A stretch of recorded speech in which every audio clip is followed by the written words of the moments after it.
മഹാത്മാഗാന്ധിയുടെ 78ാം രക്തസാക്ഷിത്വ ദിനം രാജ്യമെമ്പാടും സമുചിതമായി ആചരിച്ചു.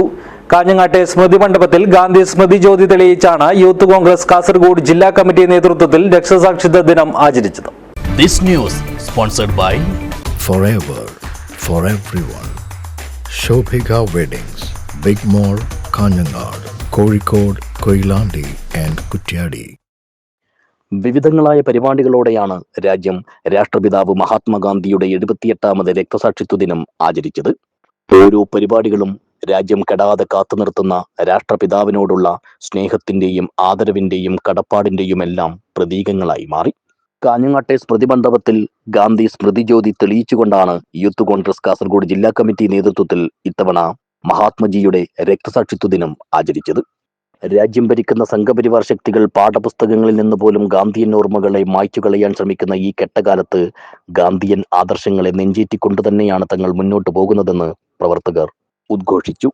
പരിപാടി ജില്ലാ പ്രസിഡന്റ് KR കാർത്തികേയൻ ഉദ്ഘാടനം ചെയ്തു.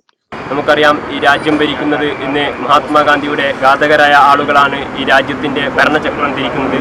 ആ ഒരു കാലഘട്ടത്തിൽ മഹാത്മാഗാന്ധിയുടെ ആശയങ്ങൾ ഇവിടെ പ്രചരിപ്പിക്കേണ്ടതും ഗാന്ധിയെ ഓർമ്മിക്കേണ്ടതും എല്ലാ യൂത്ത് കോൺഗ്രസ് പ്രവർത്തകരുടെയും കടമയാണ്. രാജ്യം ഇന്ന് മഹാത്മാഗാന്ധിയെ തിരസ്കരിച്ചുകൊണ്ടുള്ള ഒരു ഭരണകൂടമാണ് ഈ രാജ്യത്ത് ഭരണം നടത്തിക്കൊണ്ട് മുന്നോട്ട് പോകുന്നത്. ചരിത്രങ്ങളൊക്കെ വളച്ചൊടിച്ചുകൊണ്ട് അവർ ഗാന്ധിയെ പോലും മറന്നുകൊണ്ടാണ് മുന്നോട്ട് പോകുന്നത്. ചടങ്ങിൽ ജില്ലാ വൈസ് പ്രസിഡന്റ് രാജേഷ് തമ്പാൻ അധ്യക്ഷനായി.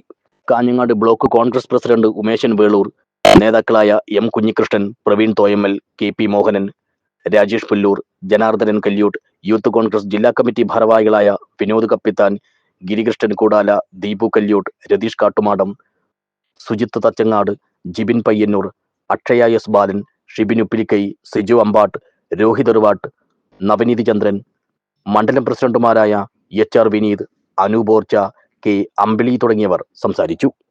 News bureau, Kanhangad.